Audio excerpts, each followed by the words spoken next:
Hi kids, it's Miss Penrice again, and I've got my eggs here again. Today we're going to look at 2 eggs. Yesterday, the other day, we talked about the Palm Sunday. Now for egg number 2, this happened in the week. We don't know exactly what day it was, but sometime before Thursday. So after Sunday, but before Thursday. So let's see what's in egg number 2. What do those look like to you? They don't look like our money, do they? So those are coins representing some Jewish money, and there's only 3 of them, but our story is about 30 of them, coins, just like that. The Jewish leaders wanted to get rid of Jesus.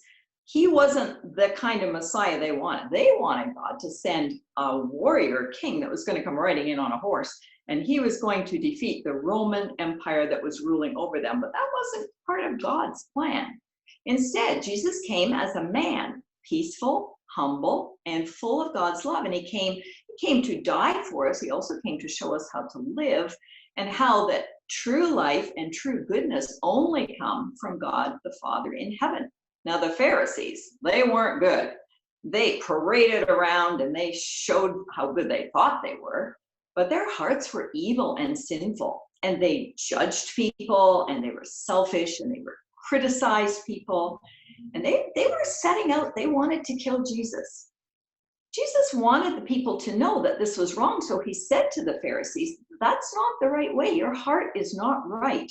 What you're doing is wrong, and you need your heart to be changed. And they were mad when they heard that. They did not want Jesus to tell them that they were sinful. So now we come to the part about the money. Judas was one of Jesus' 12 disciples. And he followed Jesus. Jesus called him to follow him, and he followed him for a while. But later on, he decided he was going to disobey God, and he chose to throw away his love for Jesus by betraying Jesus to the enemies. And this is how it happened. Judas went to the Jewish priests and religious leaders, and he said to them, what will you give me if I take you to Jesus and so you can arrest him, so you can get him? And they said, we'll give you 30 pieces of silver. Judas said, good. And that's called betraying. Betraying is when you tell a lie. You pretend you're somebody's friend, but instead you're really an enemy. And even though Judas was one of Jesus' disciples, he turned against Jesus, and he did lead the Jewish leaders to where Jesus was. We'll get to that part of the story a little bit later. And we're going to go on to egg number 3 today. There's the number. Egg number 3 has in it one of these. I wonder if you can see what that is. So it's a little cup, a goblet, a little cup. It's called the Passover cup. So this story now happens on Thursday night. We had the Hosanna parade, Jesus coming on the donkey on Sunday. Sometime between Sunday and Thursday, Judas went to the priests and betrayed Jesus, and now it's Thursday night.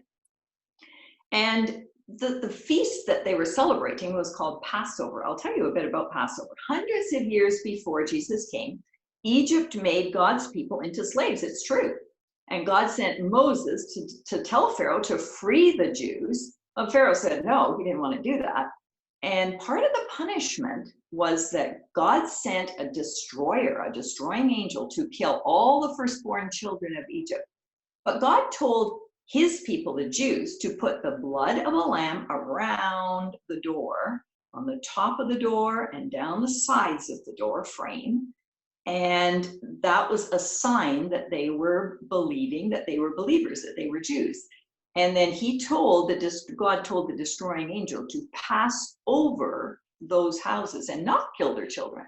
So that's why it was called Passover. And Jewish people celebrate Passover every year, and Jesus did too.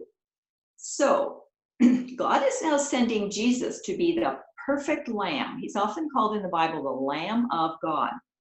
And that's great news. So this is where the cup comes into it. Jesus got his disciples to prepare a room, and they were going to have what they called the Last Supper. And they had a meal together, and Judas was there. And then Judas left because he was going to do his mean things.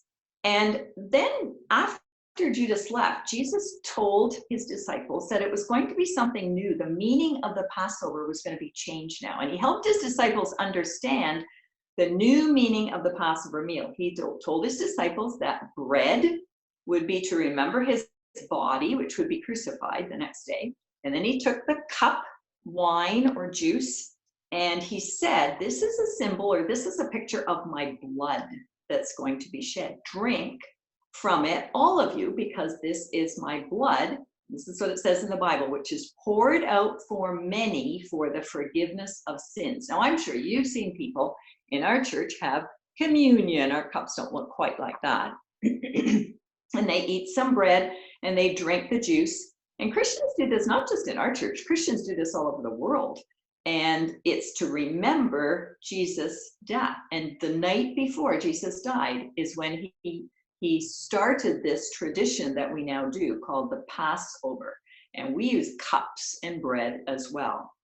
So we'll see you next time.